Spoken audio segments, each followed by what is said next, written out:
sebetulnya sudah diselesaikan. Mereka tinggal pindah ke PT, dulu tuh UPT. Jadi Transjakarta itu sebetulnya baru jadi PT tahun ini. Jadi untuk yang di UPT itu kontrak, sebetulnya kita tawarkan. Kita kalau mau bayar mereka juga, kita bicara jujur aja. Sebelum kita keras, apakah pegawai-pegawai di Transjakarta itu bagus? Orang nggak bagus mau diangkat. Terus kita kalau langsung mau pecat, kita mau kasih minta pesangon. Nah dulu kita terima aja kerja. Kalau nggak betul baru kita singkirin. Itu namanya mengadministrasi keadilan sosial. Nggak ada pilihan. Itu aja sebetulnya. Jadi kadang-kadang ya jujur aja tuh orang tuntut. Saya juga bukan dewa, saya bukan malaikat. Umumnya yang nuntut ngeyel-ngeyel itu orang nggak benar. Kalau anda benar saya beresin, nggak ada yang kita beresin. Tujuan kita mau nolong anda kok. Orang tuh terlalu nuntut melulu. Kerjanya gimana sih? Ya kan kalau anda baik, kerja baik-baik dong. Kita kerjasama dengan KPK sangat erat. Kita ada task force gratifikasi. PNS yang pertama kali melaporkan gratifikasi adalah Bu Tuti. Sudah kita bikin. Bu Tuti melaporkan ke luar negeri, ada yang titip duit, terus ada yang kontraktor datang kasih duit. Nah, dia lapor saya, kita lapor ke KPK. Ada juga yang lapor terpaksa karena saya tanya, lo udah terima gratifikasi ya? Dia lama dipecat terus dia lapor. Nah, saya Bu Tuti banyak yang melapor. Itu kita ada task force. Terus kita ada program Aku Perempuan Anti Korupsi dari KPK. Kita yang membuat permainan. Sekarang yang tahu ini yang korupsi, ini yang suap, ini gratifikasi mana. Kita ingin dari anak-anak dilatih. Jadi nanti masa orientasi sekolah di Jakarta itu tidak ada lagi fisik, tapi belajar tentang itu. Jadi kalau kasih guru kumpulin duit, kasih guru ulang tahun, itu termasuk suap bukan. Nah itu hal-hal itu yang didiskusikan. Nah kalau yang cara lain gimana? Suap masih ngeyel. 3 aja rumus yang lain. Rumus pertama pecat, kedua pecat, ketiga pecat. Karena gitu. Cara atasi itu aja. Oh dia mana pengangguran kaya raya, depositonya banyak. Itu yang dipecat-pecat itu nggak ada yang miskin. Ada satu lah tiba-tiba ngaku miskin, anaknya nggak bisa kuliah, kontrak rumah. Kita cek, bentar mau bayarin uang kuliahnya. Tetap lu dipecat sementara. Itu urusan yang berbeda kan? Ya apa-apa gitu loh. Nah daur ulang sampah kapan? Kita mau bikin gasifikasi tadi kan?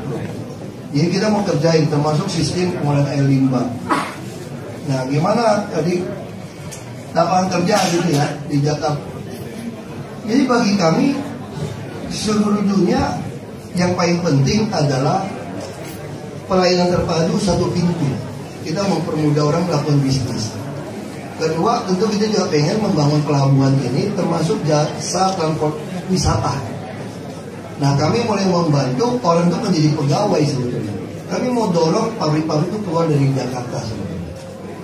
Kami ingin orang usaha, makanya kami paksakan semua orang pakai kartu ATM Bank DKI, baik sebagai PKL, rusun di pasar, karena itu tidak sewa. Kalau kita kasih 1 triliun, 5 juta, 2.000 pedagang kita bantu. Nah kita akan mulai begitu itu lengkap, dia punya tabungan, kita akan mulai modalin. Tapi modal itu tempat. Jakarta tuh mau usaha apa gampang. Terus kami juga udah mulai membuat tempat startup untuk co-working place. Kita lagi siapin ada berapa kantor.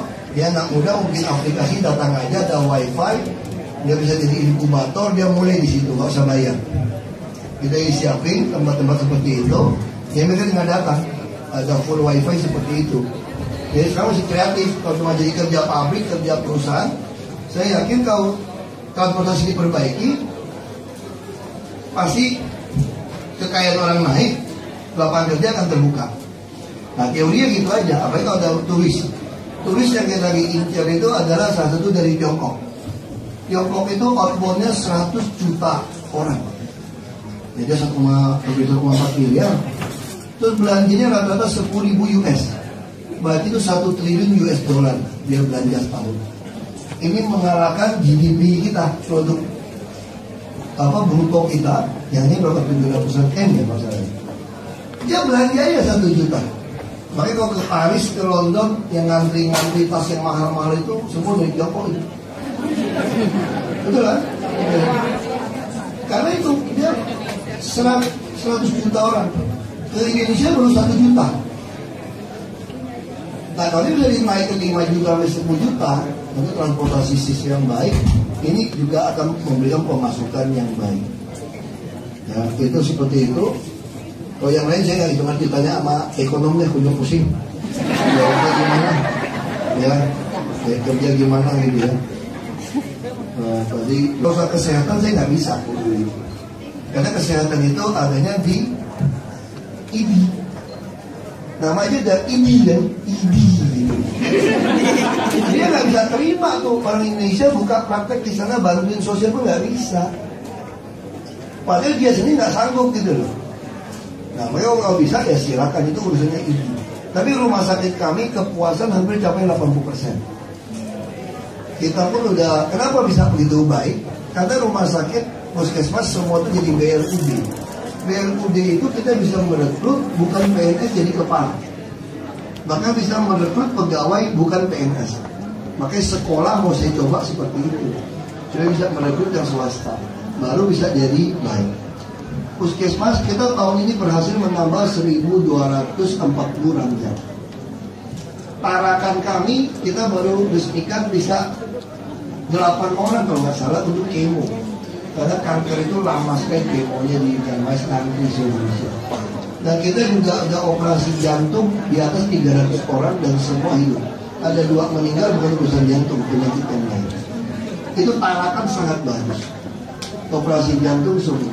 Kita juga cuci darah di Cengkareng maksudnya bisa 60 orang sekali. Kita juga nicu-nicu di Budi Asi juga oke. Tahun depan kita mau nambahnya dari 500. Koja itu udah 1.400 berapa kapasitas. Rumah sakit kita baik-baik sekali. Gak kalah sama swasta. Termasuk puskes 1.250 orang, ada 1 dokter, 1 bidan, 1 perawat. Nah kita dorong-dorong semua ke rusun. Dan rusun kami semua bawa ada klinik. Yang rusun lebih besar ada rumah sakit.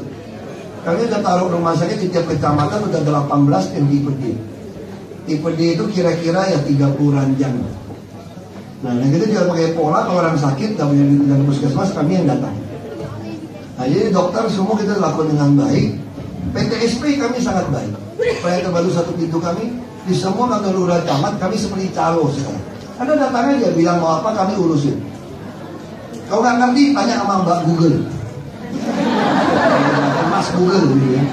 Sederhana aja, pokoknya Anda harus jadi broker. Lalu pelayanan seperti bank. Kami kirim orang latih di BCA. Karena BCA 4 tahun berturut-turut juara dunia untuk halo BCA customer ring BCA-nya itu. Jadi kita ingin betul-betul layanin orang kayak bank. Dan seperti calo mentalnya. Anda bisa apapun kalau dia bilang iya, kita bilang bisa. Nah itu seperti itu. Yang jawabnya tadi Bapak ya, Pak apa tadi yang soal sepak bola ya. Nah, ini menarik Pak. Saya setuju teori tadi Pak. Makanya kami sedang minta lapangan golf Kemayoran. Kami mau ubah jadi lapangan bola semua. Jadi nanti seperti Victoria Park. Victoria Park itu ada 9 lapangan bola. Nanti di sana saya nggak tahu bisa dapat berapa. Ya kan, di sana lewat Rotterdam juga ada danau terus lapangan bola yang main kan. Jadi yang kecil kita lebih besar. Nah sebenarnya kami lakukan sekarang adalah melatih anak-anak rusun. Kami mau membuat rusun K. Dia anak-anak rusun di tadi kerjasama dengan apa saya lupa apa yang saya lupa. Itu dari pelatih dari Brazil datang. Nah jadi kita akan bikin rusun K itu, kita pengen bangun rusun yang besar, apartemen di Kemayoran sebetulnya. Jadi depannya itu pakai jembatan, nanti langsung lapangan golf itu lapangan bola semua kayak perasa. Nah yang kami bikin yang Bapak masuk ke kecil-kecil itu adalah RPTRA Pak. Jadi kami sudah menyelesaikan 6 ruang publik terpadu ramah anak. Cuma Jakarta gede orang nggak itu tahu. Apa itu RPTRA? Ini filosofinya sederhana. Filosofi pertama, tiap-tiap keluarga mempunyai kesulitan masing-masing. Makanya mereka butuh komunitas untuk berbagi dan memperhatikan, sharing and caring lah istilahnya. Nah kalau dia mau sharing and caring, komunitas itu butuh lokasi, butuh tempat. Nah tempat itu yang kita bikin. Lalu yang kedua, ini hasil riset. Tingkat kebahagiaan orang ditentukan bukan berapa sering dia datang ke taman, tapi berapa lama dia menikmati sebuah taman. Nah kita bisa bayangkan kalau orang nggak mampu, di tempat yang nggak mampu, dia mau olahraga, mau kumpul di taman, kakek nenek dibawa cucunya bosan nggak di dalam taman. Nah makanya kami kerjasama dengan universitas, pengen tahu orang kampung ini pengennya apa, mau basket, badminton, atau futsal, atau voli, Anda kasih tahu, kita bikinkan. Mau pengajian, kita bikinkan. Ada perpustakaan, ada juga apa? Tentu lapangan dan orang kumpul di situ. Kami gaji, kami beresin, satpam semua, buka jam 5 sampai jam 12 malam. Tahun ini kami akan selesaikan lagi 54, sehingga Jakarta akan punya 60 RPTRA. Luasnya macam-macam. Ada yang 5.000, ada yang cuma di bawah 1.000. Tahun depan kami akan bangun 150. Jadi tempat yang paling kumuh dia harus lakukan. Dan tahun depan saya tertawarkan pada orang yang punya rumah. Misalnya Anda punya rumah, saya mau minta presiden keluarkan kepres supaya ide saya ini nggak dipanggil BPK, panggil jaksa lagi nanti saya repot kan. Jadi saya punya ide, kalau Anda punya tanah 100 meter bersertifikat, saya mau minta setengah jadi taman, lapangan bola macam-macam, pelatihan itu, setengah saya bangunkan apartemen. Lalu yang punya 100 meter saya kasih 1,5 kali. Jadi Anda akan mendapatkan apartemen seluas 150 meter. Kalau apartemennya 30 meter, Anda dapat 5 unit. Kalau Anda tidak ada sertifikat 80% berarti 1,2 kali. Nah kenapa? Saya masih untung, saya hitung-hitungan tanah Jakarta mahal. Kalau Anda digabung masuk 3, paling 6 lantai, dan 2 gabung gitu kan. Terus saya kalau bangun 18 lantai, 23 lantai, saya untung. Terus pasar kita kalau bikin 4 lantai keempat itu laku. Ada klinik juga. Jadi kita lagi mau nego yang model ini. Tapi kalau nggak nego, kita juga beli tanah. Konsep kami tetap semua sama. Jadi kami sangat yakin olahraga yang bisa menyatukan yang asli Bhinneka Tunggal Ika ya sepak bola.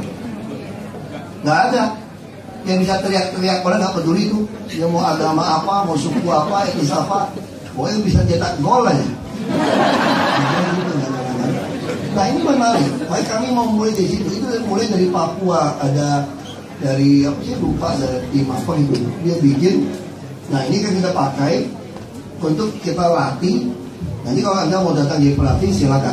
Kita lagi siapkan yang rumah susun. Ya baik, terima kasih Pak. Karena memang di Belanda itu banyak sekali juga warga keturunan Indonesia yang mereka punya kepedulian yang sangat tinggi sekali, yang ingin berkontribusi. Jadi kalau mereka liburan, saya biasanya minta, boleh nggak minta setengah hari dari kamu? Ya, saya kirim ke tempat-tempat ke pelosok untuk melatih anak-anak di sana. Itu mereka gembira sekali Pak. Itu salah satu. Bisa datang ke Plaza Sepak Bola ke Kemayoran Jadi. Oh iya.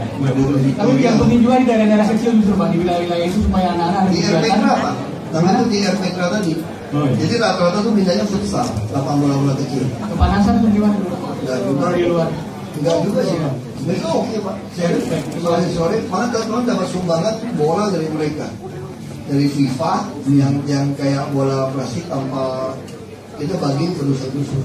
Jadi mereka hitungan berapa anak ya, 20-an anak satu bola. Terakhir ya, sebelum nanti kita bertukar waktunya. Oke, 1, 2.